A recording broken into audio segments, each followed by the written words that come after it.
Mesdames et messieurs, bonjour, c'est le bulletin d'information de ce dimanche. L'Organisation mondiale de la santé, l'OMS et Pfizer-BioNTech ont annoncé un accord qui doit permettre de fournir 40 millions de doses du vaccin anti-Covid-19 du géant pharmaceutique aux pays en développement à travers le système COVAX. Les doses du vaccin efficaces à 75 à 95% seront fournies à prix coûtant et devraient être livrées courant premier trimestre. C'est ce qu'a indiqué le patron de Pfizer, Albert Bourla, au cours d'un point de presse avec l'OMS.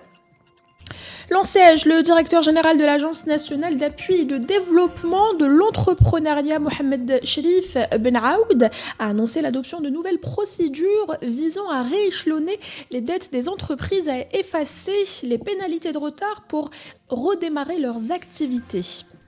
Le même responsable a révélé qu'environ 220 000 micro-entreprises en difficulté financière ont été recensées depuis 2011.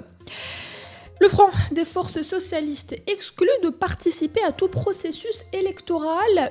C'est ce qu'a indiqué hier à Alger le premier secrétaire national du parti, Youssef Aouchiche, qui a présidé une réunion de la Fédération d'Alger. Le même responsable ajoute que, je le cite, « Les élections n'ont jamais été une priorité au FFS qui lutte toujours pour l'instauration d'un changement radical et pacifique du système de gouvernance ».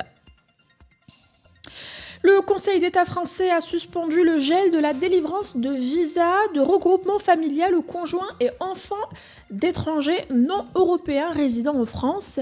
Décidé par le gouvernement à cause de la crise sanitaire, pour le Conseil, le fait d'interdire aux conjoints et enfants d'étrangers non européens algériens résidant en France de les rejoindre porte une atteinte disproportionnée au droit à la vie familiale, a rapporté le journal français Le Figaro. Dernière information de ce Flash Info, MedRupture, une application pour signaler des ruptures en médicaments. C'est le syndicat national des pharmaciens algériens agréés qui a annoncé hier samedi le lancement d'une application sur smartphone permettant aux pharmacies d'officine de signaler en temps réel les médicaments sous tension ou en rupture afin d'élaborer des rapports qui, selon eux, seront soumis périodiquement au ministère de l'Industrie pharmaceutique. C'était l'essentiel de l'actualité de ce dimanche.